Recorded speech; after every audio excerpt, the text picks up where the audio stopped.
전국에 계신 문화일보 애독자 여러분, 그리고 문화일보 유튜브 애청자 여러분 안녕하십니까. 오늘 2026년 7월 28일이죠. 화요일. 네, 여러분 기다리시는 허민의 정치카페 시간이 돌아왔습니다. 네, 굉장히 무덥습니다. 여러분 열대야 현상도 있을 것 같고 한데 여러분 모쪼록 건강하시고 또 안전 유의하시길 바랍니다. 오늘 제 허민의 정치카페에서는 여러분들이 기다리셨던 그분이 오셨습니다. 네, 주진우 의원님 모시고 여러분과 함께 여러가지 전국 얘기를 좀 나누는 시간 가질 거고요. 그 다음에 이어서 우리 김효은 국민의힘 대변인과 함께 대국민 악담화 같이 나누는 시간으로 여러분 진행을 하겠습니다. 시작하기 전에 구독, 좋아요, 그리고 알림 설정 해주시면 많은 도움이 될 것 같습니다. 네, 먼저 주진우 의원님 소개합니다. 어서 오세요. 네, 반갑습니다. 네, 반갑습니다. 안녕하십니까? 네. 처음이시죠? 네. 네, 우리 애청자 인사 좀. 네, 문화일보 시청자 여러분, 또 허민의 정치 카페를 애국 구독하시는 분들께 인사드립니다. 너무 반갑습니다. 주진우 의원입니다. 네, 감사합니다.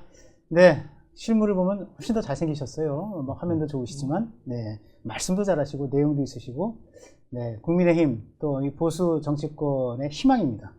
네, 주진우 의원님 우리 프로필 잠깐 살펴볼까요?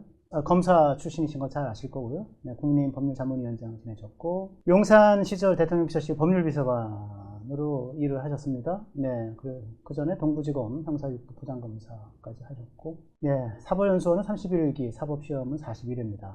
그리고 22대 국회 부산 해운대갑으로 국회에 진출을 하셨습니다.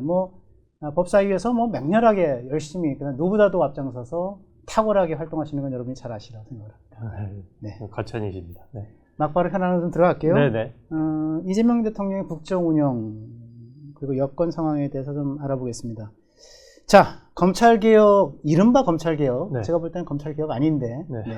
검찰개혁이 마무리 단계에 들어갔어요. 보안수사권이 없어지죠. 네. 이게 앞으로 일정이 어떻게 되고, 이거 어떻게 보시는지. 네.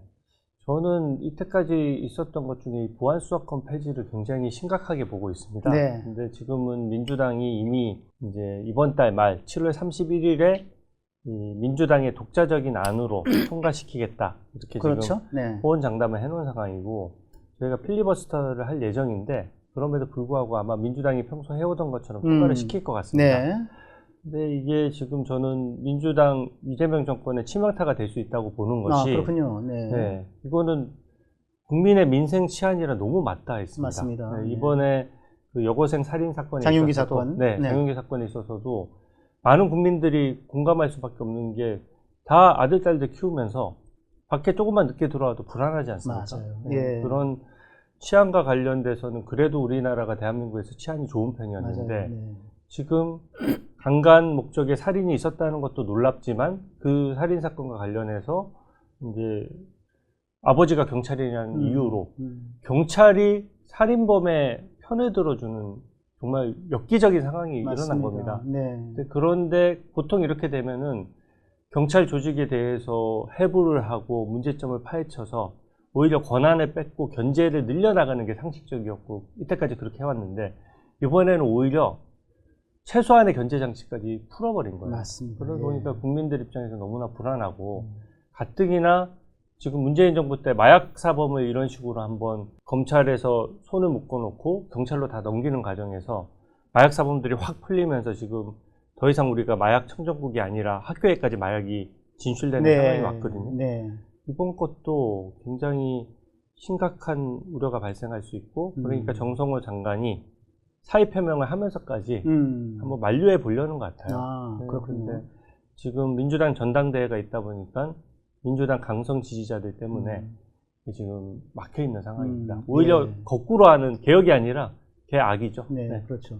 예, 우리 주위원님이 지금 여기가 여러 가지 얘기를 해주신 거예요. 사실은 왜 얘네들이 이렇게 강경하게 이걸 몰아붙이려고 하는지, 정성 장관이 왜 사의를 표명하려고 했는지, 네. 네, 이게 민생 치안에 얼마나 큰 해악이 되고, 어떤 이재명 정부의 위기가 될지, 제가 질문을 드릴 걸 다 답해 주셨어요. 네. 이 막을 방법 없을까요? 결국은 민심하고 국민의 어떤 여론이 중요한 거 아니겠습니까? 네. 지금 민주당이 그동안 독주를 해왔다가 예를 들어 한 번씩 주춤주춤하면서 물러선 적이 몇 번 있습니다. 네네. 그러니까 이번에 지방선거 앞두고 사실은 이재명 재판 취소를 위한 그 특검 법안을 일방 통과시키려다가 맞습니다. 갑자기 지방선거에 엄청난 악영향을 미칠 것 같으니까 여론이 너무 안 좋으니까 접었던 거거든요. 이거였죠. 네, 이번에도 국민 여론의 눈치를 보면서 어떻게든 국민에게 피해가 없다는 식으로 코스프레를 해서 넘어가려고 하는데 국민분들께서 직관적으로 아시는 것 같아요. 네. 이 부분은 강행할수록 이재명 정부 지지율이 저는 폭락할 수 있는 이슈라고 보고 네. 그렇게 되면은 또 민주당은 특히 지지율에 민감하죠? 예, 민감해요. 네.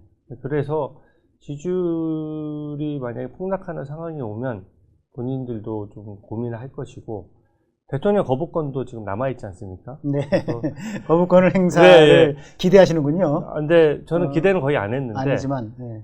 세간에는 그렇게 할 것이라는 그 소문이 좀 돌고 있어요. 근데 왜 그러냐면 네. 전당대회가 끝나고 나면 결국은 그 당권을 뭐 이재명계라고 하죠. 친명계가 이제 획득하고 나면 그 다음부터는 다음 총선이 문제가 되지 않습니까? 맞습니다. 네. 근데 이게 만약에 이거를 보안수사권을 폐지해서 이제 강력사범들이 사회에 날뛰게 되고 하면 다음 그 총선에서는 정말 치명태가 될 수 있으니까 그렇다면 그것까지도 고민하지 네. 않을까. 그렇다면 이제 이게 그 시퀀스로 본다면 네. 7월 31일 날, 그 전에 이제 하루 정도 이제 필리버스터를 하겠죠. 네. 그걸까지 감안해서 31일 통과를 생각하고 있는 거고, 통과된 다음에 이제 어쨌든 어떤 경로를 통해서 이제 대통령실로 넘어갈 텐데, 네. 대통령으로. 그 다음에 그 사이에 8월 17일, 8일째 전당대회가 있고, 네. 전당대회를 어떻게든 치르고 나면, 그 다음에 대통령이 그 이후에는 그 다음 단계를 걱정해서라도 거부권 행사할 수 있다. 뭐 이렇게 보시는 거군요. 예, 그렇게 이거는 제 개인 생각이 아니라 네. 그런 어떤 저는 그렇게 되기는 현실적으로 쉽지 않다고는 보는데 그래도 일말에 예, 그럴 가능성이 있다. 왜냐하면 그만큼 정권의 치명타가 될 수 있기 때문에 그런 것이고요. 네. 약간 민주당 의원들 사이에서도 좀 온도차가 있습니다. 이게 지금 검찰의 수사권을 완전히 빼앗는 과정이 무슨 어떤 치안을 위한 것이라든지 철학적인 게 아니거든요. 일단 지금 대부분 의원들이 그 노무현 대통령 서거 사건부터 시작해서 네. 거기에 대해서 검찰에 대한 약간 복수 심리라고 그렇죠. 네. 예. 네. 그런 것들을 감추지를 않아요. 근데 그게 이 검찰 개혁을 강경히 밀어붙이는 하나의 원형이죠. 원형. 네, 예, 그렇죠. 자기 주군의 비극적 죽음 이거죠. 네. 민주당 강성 지지자들이 맞습니다. 예. 거기에 대해서 엄청나게 이념적으로 푸시를 하는 건데 이거는 민주당 강성 지지자를 빼고 일반 국민 입장에서는 너무 역행하는 제도거든요. 맞아요. 그러니까 거기에 대한 고민이 있고 오히려 뭐 뉴 이재명이라고 하죠.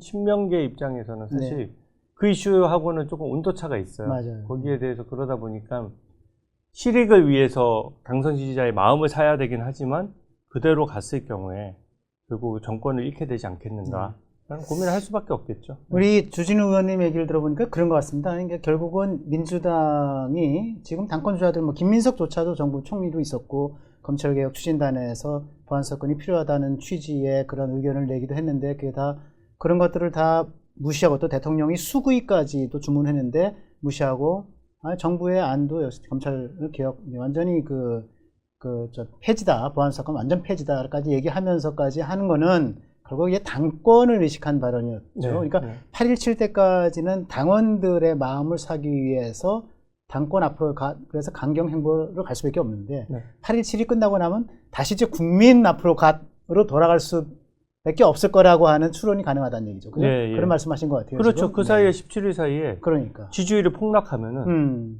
본인들도 고민하지 않겠습니까? 맞아요. 예, 그래서 저는 이게 정말로 뭐 저희가 당리당략만 생각하면 국민의힘 입장에서 보안수사권 폐지되고 다음 총선에서 우리가 유리한 국면이 되면 당연히 좋죠. 예. 하지만 제가 이거를 앞장서서 막으려고 하는 이유도 이거는 저도 수사를 오래 해본 사람이고 맞아요. 범죄자가 싫어가지고 제가 유학도 포기하고 범죄자 잡느라고 날밤 새본 사람으로서 이건 이렇게 시스템을 만들어 버리면요 범죄자가 걸릴 확률이 낮아지고 걸릴 확률이 낮아지면 범죄율이 확 늘어나는 겁니다.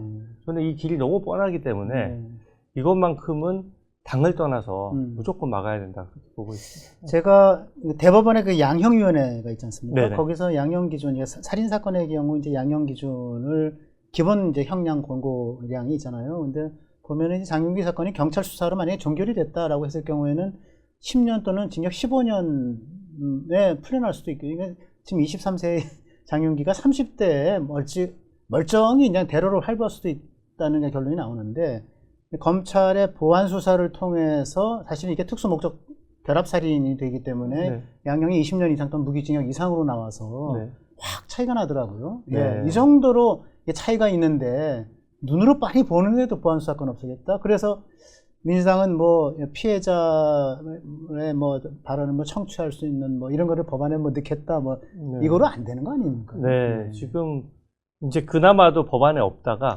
워낙 비난 여론이 높으니까 네, 네. 일부 사건은 검찰로 보내겠다, 뭐 음. 이렇게 피해자의 진술을 청취하겠다라고 하는데 범죄와 관련해서는 국가가 취하는 제일 책무입니다. 맞습니다. 국방과 취하는 그렇죠. 그걸 못하면 국민의 정부를 생명과 안전, 재산을 지키는. 네, 네, 네. 그게 세금을 거둘 수 있는 어떤 정당성이 되는 거예요. 맞아요. 근데 그 부분에 대해서 국가가 전면적으로 나서서 알아서 보호해주지 않고 피해자가 알아서 해라. 혹은 국가기관인 검사가 언론 플레이를 해서라도 경찰이 잘못하는 거를 사이드로 알려라.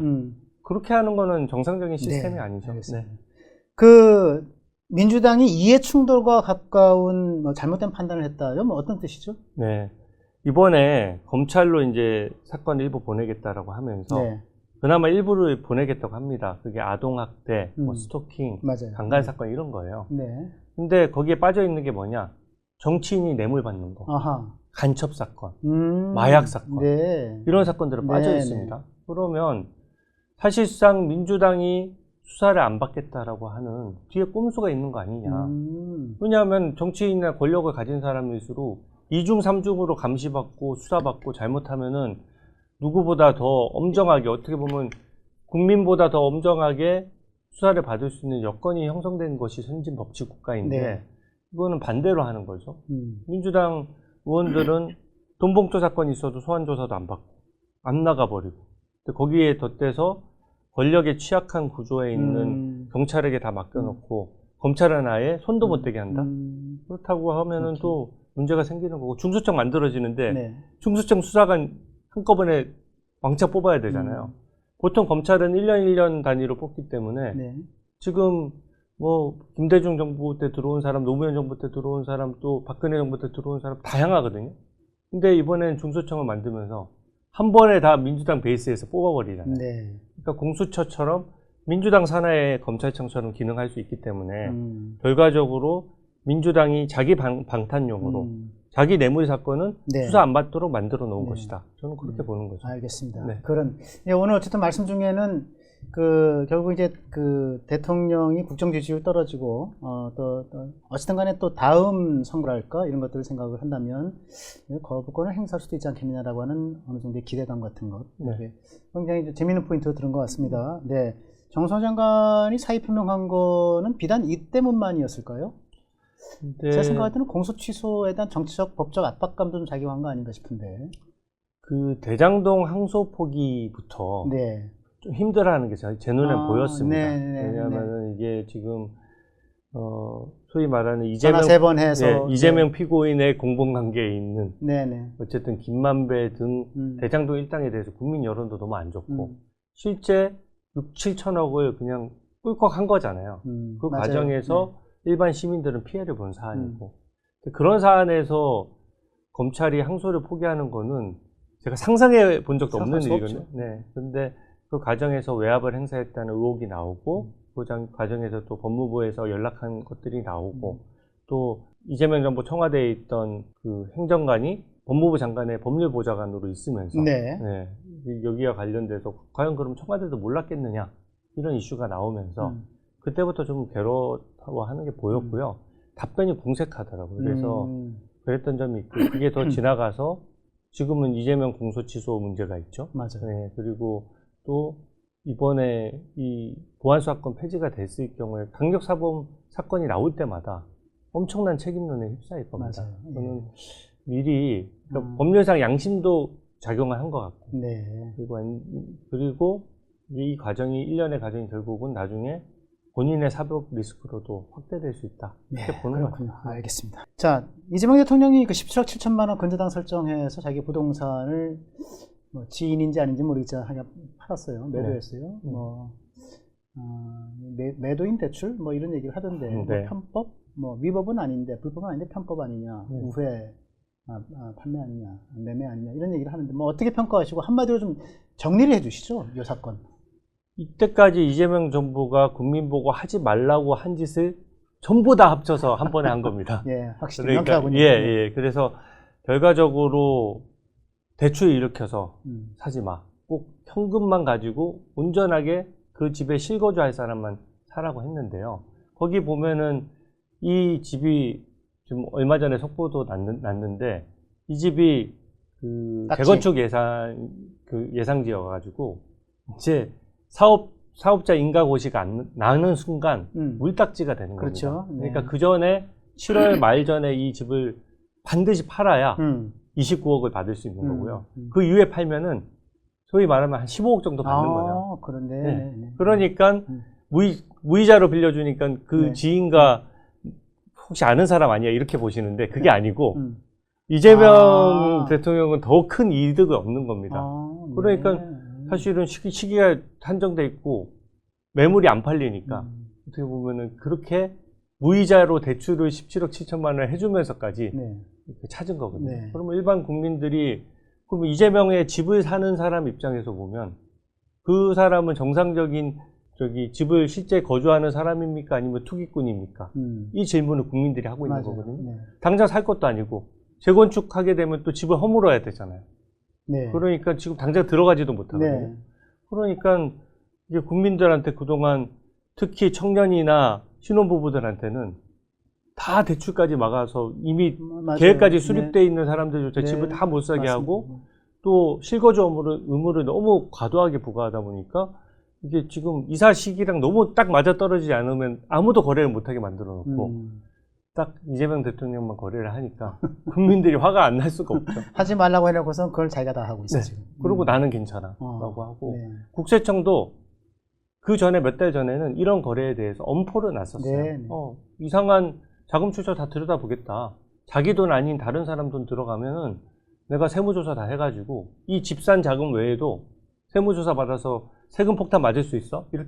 이렇게 어떻게 보면 협박적으로 해왔는데 갑자기 언론 보도를 보고 이재명 집은 괜찮습니다. 네. 라고 발표를 해버리니 국세청을 누가 믿겠습니까? 이제? 저도 성남을 살지만은 제가 분당 이쪽에 살고 있는데 성남 전체가 이제 부동산 거래 허가 지역으로 묶여 있어요. 그리고 아시겠지만 맞습니다. 거기는 대출이 2억까지밖에 허용이 안 되거든요. 네, 맞습니다. 근데 그 대출 2억보다도 한 8배 이상이 많은 17억 7천만 원을 사실은 뭐 사금융이라 표현하면 뭐라고 또 한참 뭐 화를 내던데 어쨌든 간에 이제 편법 우회해서 이렇게 근저당 설정해서 해주는 거.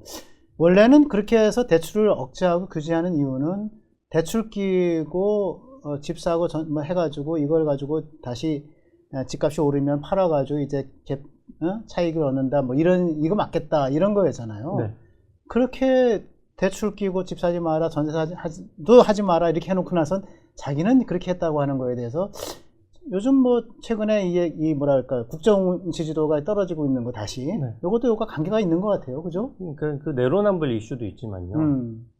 이제는 지난 정부 핑계를 댈 수 없게 된 겁니다. 네, 제가 그렇죠. 이재명 정부 초기에 부동산 대책 발표됐을 때부터 방향이 너무나 잘못됐다. 거래를 오히려 터주고 공급을 늘려야 당연히 집값이 안정되는 건데 지금 가뜩이나 돈을 풀어서 인플레 심리가 올라가 있는 맞아요. 상황에서 거래를 묶어버리니까 한두 번의 거래만으로도 집값이 폭등하는 거거든요.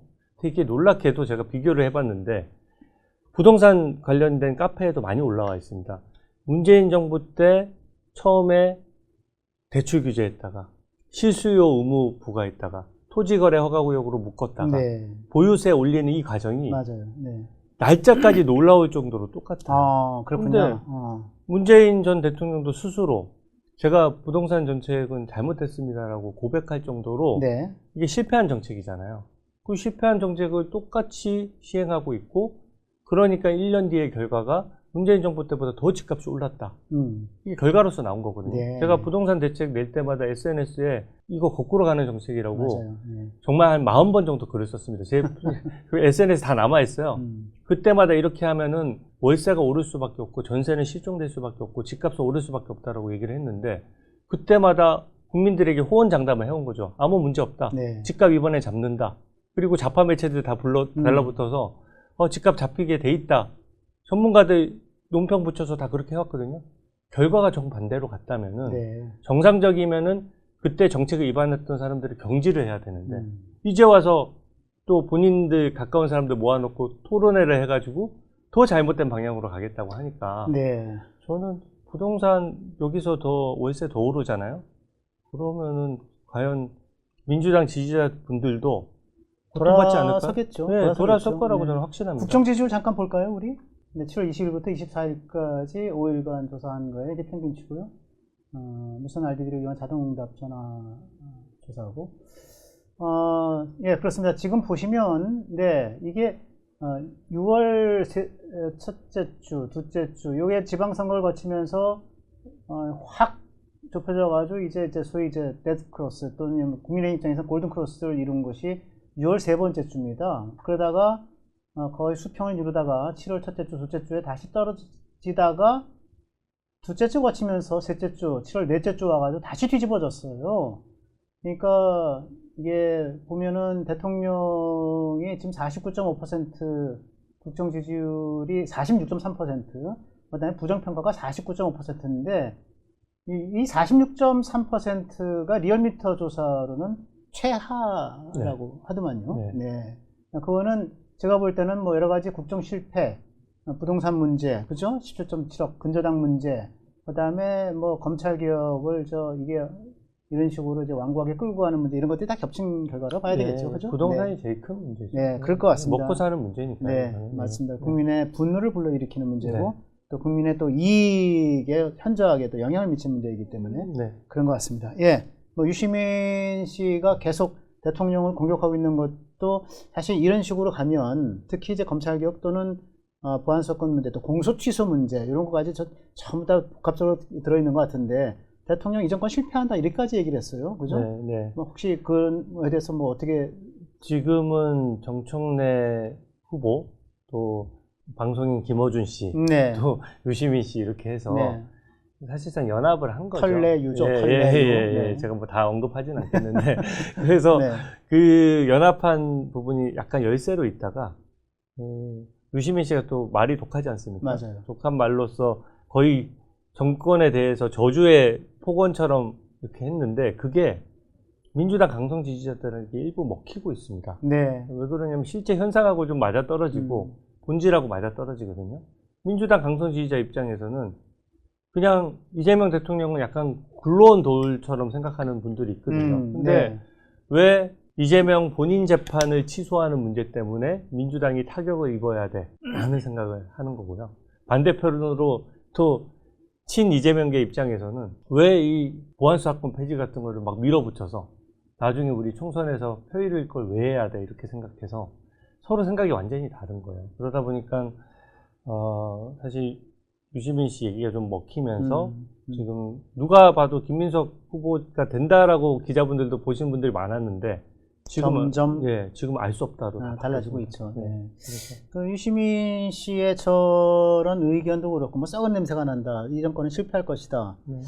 그러면서 한편으로는 또 이제 그 국민의힘 중심으로 또는 국민의힘 보수 지지층 중심으로 해서 뭐 탄핵 서명도 하면서 수십만 명쯤 올라가고 그랬는데 이렇게 가면 이재명 정부도 이게 탄핵 선상에서 온전치 못하겠다라고 하는 관측도 있어요. 사실은 지난번에 해외 순방 때 이코노미스트와의 회견을 하면서 대한민국 역대 대통령들이 전부 다 감옥에 가고 탄핵당한 수모를 겪었는데 나도 그렇게 될 가능성이 pretty high, 네. 굉장히 높다, 무척 높다고 얘기했단 말이에요. 네. 어떻게 보세요? 일단 친천계와 친명계의 비중이 비슷하다는 게 분열 가능성이 좀 상당히 있는 상황이고 실제로도 탄핵 사유가 제가 봤을 때는 많이 쌓이고 있습니다. 예컨대 어떤 거죠? 그냥 세 가지만 크게 말씀드리면요. 하나는 제가 심각하게 보는 것은 아무래도 이재명 피고인 공범관계에 있는 사람들에 대한 항소 포기. 네. 명확하게 국익하고 이해충돌이 딱 일어나는 네, 거거든요. 네. 이해충돌. 개인 재판에 대해서 네. 관여한 게 나오면은 이게 또 개인 재판에 관여하는 거에 대해서 많은 증인들이 나올 수밖에 네. 없어요. 지금은 권력이 공고해 보이니까 네. 내부 폭로가 안 나오지만 내부 폭로가 나왔을 때 걷잡을 수 없게 될 수가 그렇군요. 있다. 누구도 자기 사건의 재판관이 될 수 없다라는 법원도 있는데 네. 네. 거기다가 이재명 재판 취소도 밀어붙이고 있잖아요. 네. 그게 지금 민주당도 분열하고 있어서 통과될지 안 될지 모르지만 네. 통과됐을 경우에 엄청나게 국민들의 분노를 네. 일으키면서 그게 이제 하나고. 네, 하나고 두 번째는 저는 이번에 선거 관여가 보통 탄핵 사유로 되는데 네. 부산시장 선거에서 그 개혁신당 정의한 후보가 다시 테러 자작극 쇼를 벌였지 않습니까? 네. 근데 경찰이 그거를 이미 자백을 다 받아놓고 네. 밀었죠. 예, 2, 3주 동안 뻔히 자작극 쇼를 하는 거를 경찰들은 보고 있으면서 더 이상 수사를 안 한 거예요. 네. 근데 이게 과연 청와대까지 보고 될 만한 사건 아니냐. 왜냐하면 테러기 때문에 국정원도 관여되죠. 네. 그리고 경찰, 검찰 다 관여돼 있는데 네. 테러 자작극이라는 엽기적인 사건이 일어나고 그게 부산시장 선거 구도에 엄청난 영향을 미쳤겠죠, 미쳤는데 당연히. 네. 청와대에 뭔가 보고되지 않았을까. 네. 만약에 청와대에 보고됐는데 수사가 지연되는 어떤 메커니즘이 발동됐다라고 지침이 하면 내렸거나 네. 그렇게 되면 그거는 즉시 그거는 선거 관여. 네, 선거 관여로서 탄핵 사유가 되는 네. 거고요. 저는 국민연금 문제도 심각하게 보고 있습니다. 환율의 방어 과정, 네네. 또 지방선거를 앞두고 나서 국민연금이 왜 우리가 계란에 한 바구니 안 담는다고 포트폴리오. 포트폴리오 때문에 국민연금은 국내 주식 비중을 몇 % 이하로 맞습니다. 이상으로 네. 못하도록 해놨거든요. 근데 그런 것들을 지방선거 전에는 주가가 떨어지면 사실상 정부에 타격을 주고 네. 여권이 표를 많이 잃을 수 있지 않습니까? 네. 그 부분과 관련해서 국민연금은 고도의 독립성이 보장돼야 되는데 네. 계속해서 지침을 바꿔가면서 사실상 국민연금의 돈으로 증시를 떠받치게 하는 측면이 있는 거거든요. 예. 그 반작용이 지금 또 부작용으로 나타나고 있는 네, 부분이 네. 있기 때문에 저는 국민의 노후 자금이고 이건 특정 정권의 자금이 아니기 네. 때문에 여기에 또 정부 차원에서 관여된 게 나온다면 네. 저는 그 부분도 탄핵 사유가 될 수 있다고 보고 있습니다. 국민연금 이 문제가 세 번째 탄핵 사유가 될 수도 있다. 네. 그거는 지금 확증은 아니지만 물론, 저는 네. 충분한 정황과 거기에 따른 내부 폭로가 이어진다면 그 국민연금의 경우는 직권남용으로 되는 건가요? 그렇죠. 네. 직권남용, 즉 그 공무원이 사람으로 하여금 의무 없는 일을 하게 하는 것, 네. 또는 정당 권리 행사를 방해하는 것 이건데 그런 경우에 이제 요게 사실은 지난번 호남 반도체 투자를 발표할 때 그것도 네. 기업으로 하여금 이것을 강요하거나 개입하거나 이렇게 했으면 이것도 직권남용이 되지 않겠느냐라는 얘기도 있긴 있었는데 네, 저도 같은 맥락입니다. 근데 국민연금을 말씀하시니까 아주 새로워 보이는데 그렇군요. 4개, 5개 막 늘리려면 더 늘릴 수 늘 수도 있는데 있지만 제가 핵심적인 3개를 얘기한 것이 첫 번째는 만약에 그것이 혐의나 죄목으로 얘기하면 어떤 죄가 됩니까? 첫 번째는 대장동 항소포. 그러니까 대부분 직권남용 범죄가 그것도 직권남용이고. 예. 두 번째는 이제 선거 개입. 이것도 공직선거법 위반이고 네. 세 번째도 직권남용에 해당되고. 이게 꼭 형사처벌 규정이 필요가 그렇군요. 없어요. 네. 우리 헌법 체계나 법률에 중대한 위반이 있고 그것이 그 헌법 체계를 무너뜨리는 경우에 발동될 수 있는 건데 네. 공정한 재판을 받을 권리, 법 앞에서 평등한 권리 이런 것들이 침범됐을 뿐더러 결과적으로 우리 헌법 시스템 하에서 국민연금은 고도의 독립성을 가져야 되고 그리고 수사 과정에 재판 과정에 관여하면 안 되고 이런 것들이 다 엉클어지니까 이거를 헌법 수호 의지가 있다라고 과연 봐줄 수 있을 것이냐 이런 알겠습니다. 문제가 생기는 것이죠. 제가 잘 모르고 있었던 포인트를 딱 말씀해 주셔서 너무너무 뭔가 확 트인 것 같습니다.